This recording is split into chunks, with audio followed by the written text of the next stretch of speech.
Um, Hi. Thank you for sharing again. That was extremely courageous and definitely taught me a lot.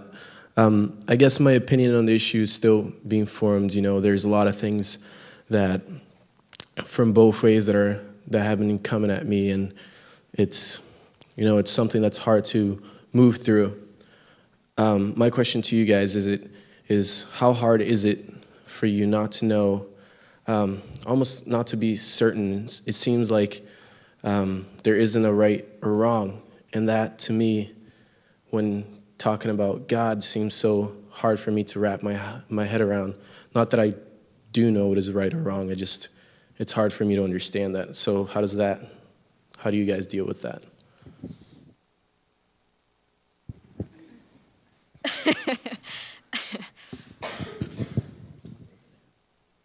Ultimately, it's more of an acceptance of just uncertainty, saying I don't know what the answer is,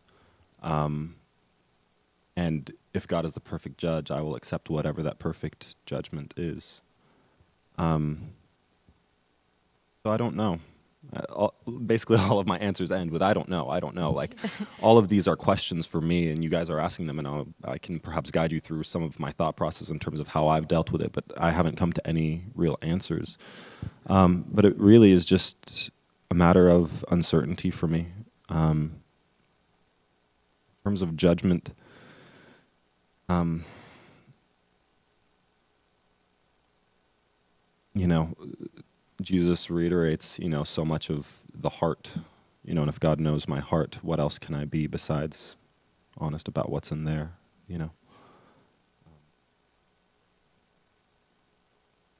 Yeah, right. And the understanding of right and wrong is difficult. I mean, in any situation. I think for me, this was a helpful part of my philosophy major. Thanks, philosophy department. Was a distinction between there being truth and my ability to know what that is. So I would say, for me, I believe there are things that are true, but I don't believe in my ability to know them all the time perfectly. Generally, what I know is pretty fuzzy, and that's basically, I think, what I was trying to say here is like this is what I know. Ground zero, like these are the things I can't change about myself. So where do we go from there?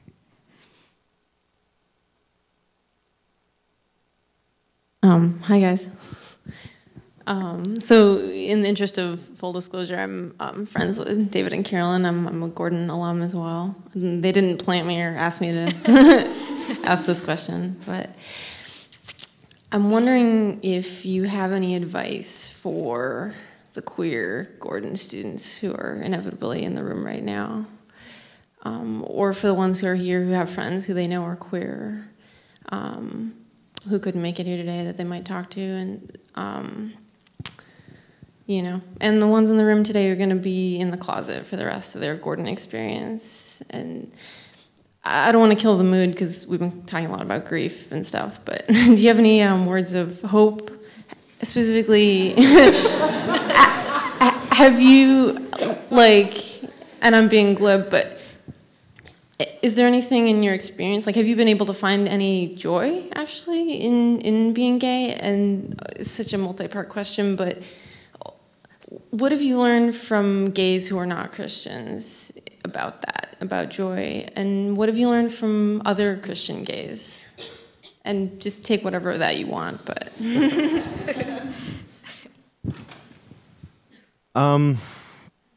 In terms of talking to anybody in the room who is gay, my advice is find friends and talk to them.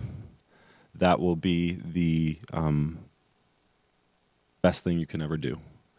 For the longest time, I thought that I could have substantial relationships, even if I was able to hide this one part, and as long as I built up enough walls and enough barriers to hide that part, I could still have deep friendships. And I realized afterwards that true vulnerability was really necessary in order to have those deep friendships that I wanted. And there are tons of students at Gordon who will respond very well and compassionately. So that would be my first recommendation.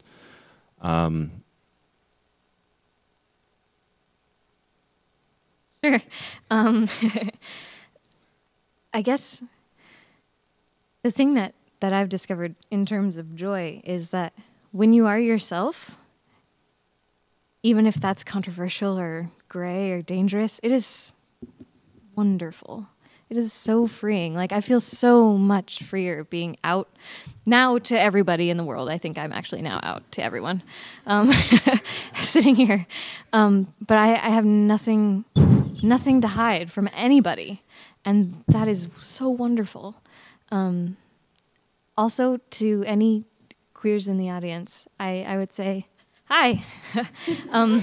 My email address is carolyn.gibney@gordon.edu. Feel free to email me. You're really, it seems really lonely, and that's because it is, but you're not alone. Lonely and alone don't have to be the same thing. Okay. So.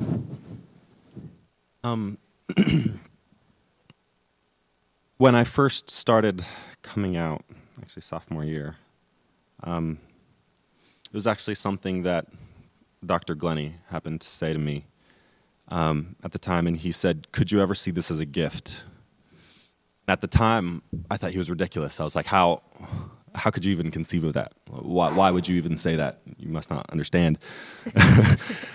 But honestly, through however 2-3 years since then, I have, to a certain extent, started to see it that way.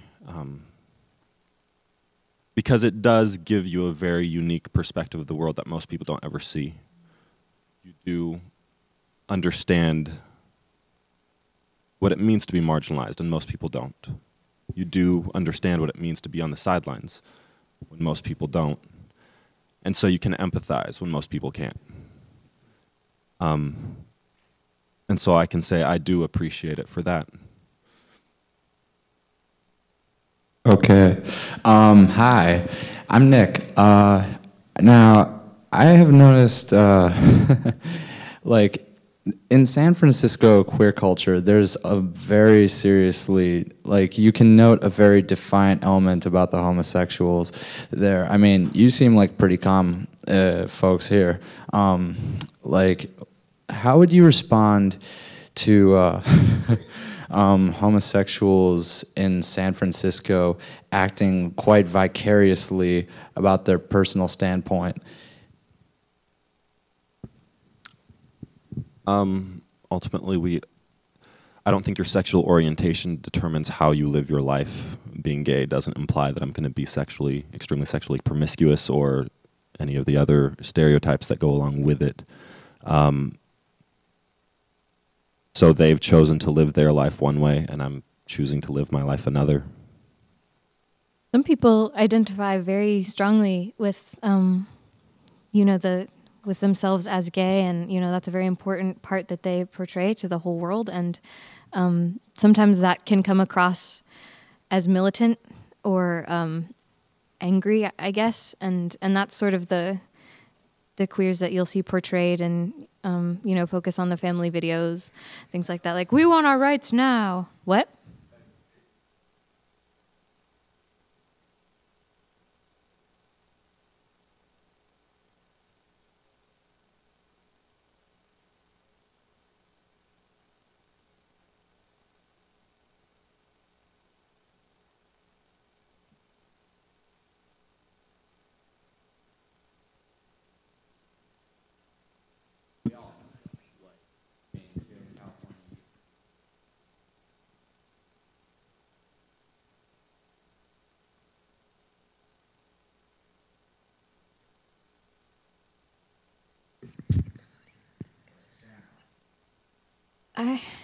I would say if somebody, in general, in my experience, claimed,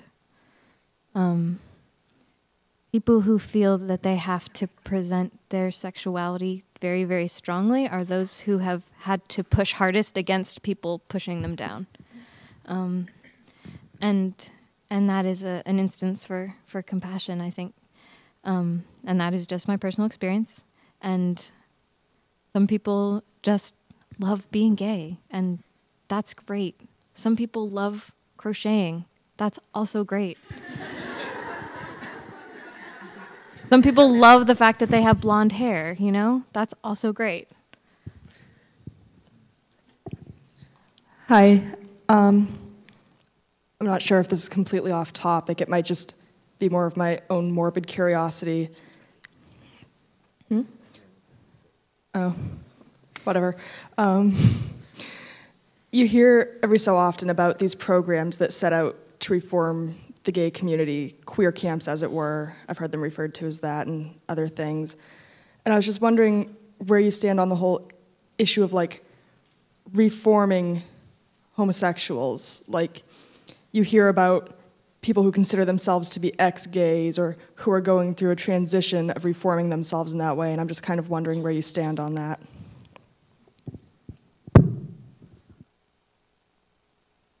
Ultimately, the only place I can really talk from is my own personal experience. So I really can't say much about them. I can say that I've tried. You know, I've prayed and done anything in the book. You know, I've read tons of books on how to do it. You know, I've had people pray demons out of me. You know, you say it, I've done it. So I can say that from my own personal experience, it didn't work. But I'm not one to suddenly start delegitimizing other people's stories. Amen.